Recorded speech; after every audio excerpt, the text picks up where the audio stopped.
उत्तानपाद की दो रानियां हैं। उत्तानपाद का अर्थ आपने सुना ही है, हर व्यक्ति उत्तानपाद है, उल्टा ही पैदा होता है मैया के पेट से। और एक बात और है, उत्तानपाद का अर्थ यह है कि विवेक जो नीचे रख दिया हो और कर्मठता को ही ऊपर रख दिया हो। कर्म ही पूजा है, ट्रक के पीछे लिखा हुआ है, पर पता नहीं किस शास्त्र से लिया गया है। ट्रक वाले बन गए हैं गीता के मनीषी। ट्रक में लिखा हुआ है, ट्रक से बुरी नजर वाले तेरा मुंह काला। कर्म ही पूजा है। कौन सा कर्म पूजा है?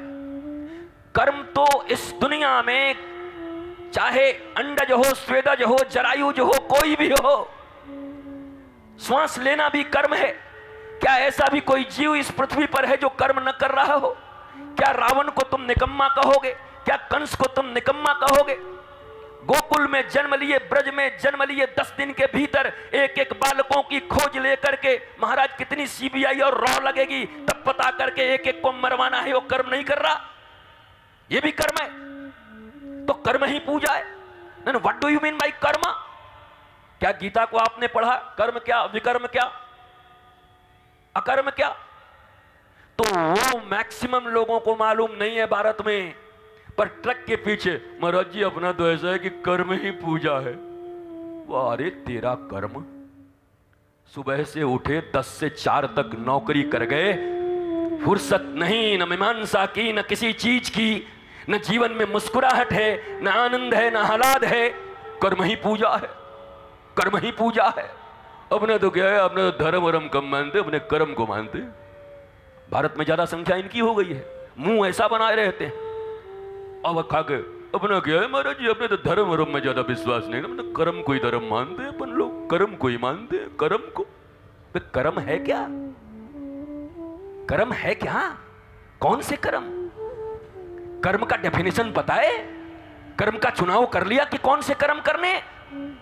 अपने उसी कर्म के कारण तो रेशम के कीड़े की तरह स्वयं ही जाली बनाए हो और स्वयं ही उसमें मर जा रहे हो। रेशम का कीड़ा स्वयं बनाता है अपना घर, अपना सब कुछ विस्तार करता है और खुद ही मर जाता है। उससे रेशम का कपड़ा बना करके चांपा में लोग बेच देते हैं छत्तीसगढ़ में। बताओ महाराज, वही रेशम का कीड़ा।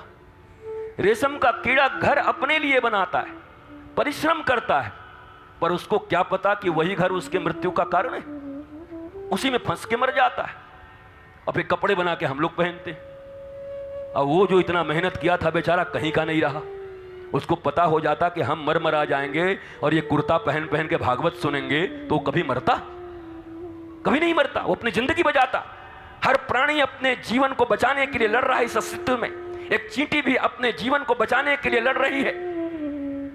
छोटे से छोटे कीड़े भी अपने अस्तित्व को बचाने के लिए लड़ रहे हैं। तो उस दृष्टि से कर्म ही पूजा है। यह भी कितना खतरनाक है भारतवर्ष में, जरा बताओ।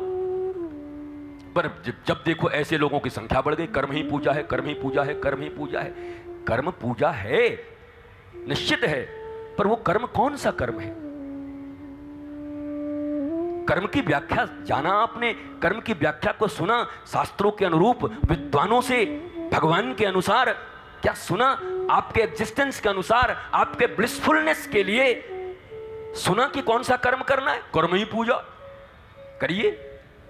भगवान करे ऐसी पूजा आपकी चलती रहे, मुंह लटका रहे जिंदगी भर ऐसे।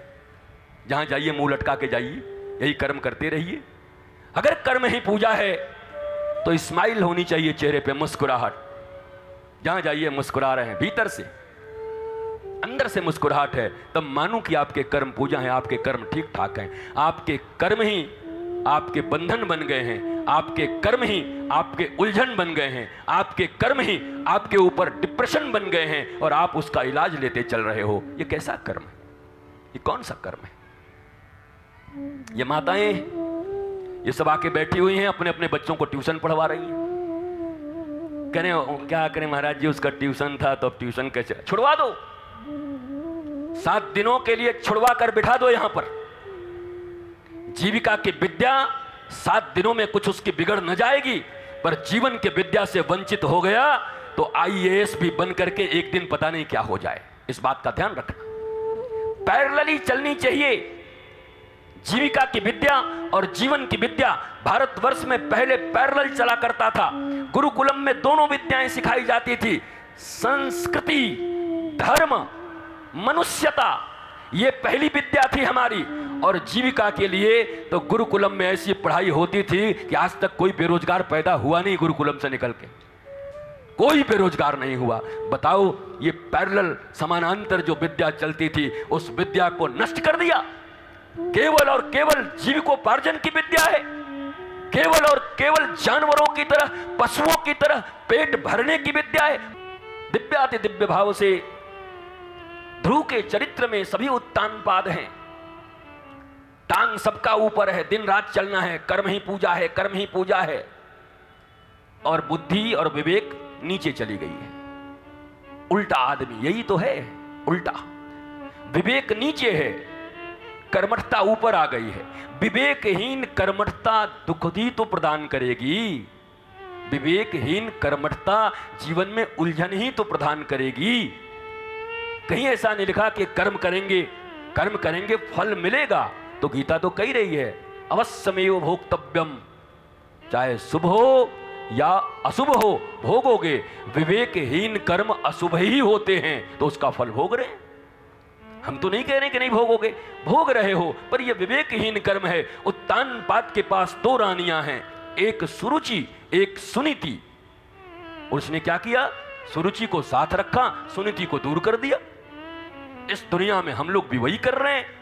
रुचि तो हमारे पास है, हर आदमी रुचि से जी रहा है, पसंद से जी रहा है, नीति को दूर रखे हुए बस भाषण देने के लिए बीच बीच में धर्म की नीति पर चलना चाहिए, हमें राष्ट्र की नीति पर चलना चाहिए, पर चल रुचि के अनुसार रहा है।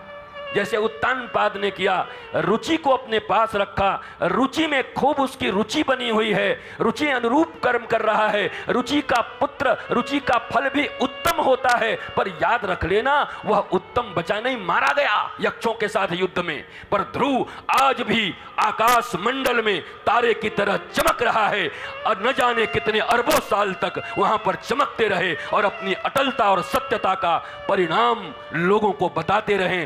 तो नीति का जो पुत्र होगा, नीति का जो फल होगा, वो ध्रुव होगा, वो अटल होगा, वो चमकदार होगा, असरदार होगा। पर जो केवल पसंद पे चलेगा, रुचियों पे चलेगा, और वो भी नहीं बची, अंत में रुचि भी नहीं बची, सुरुचि भी नहीं बची, मर गई, पुत्र भी मारा गया।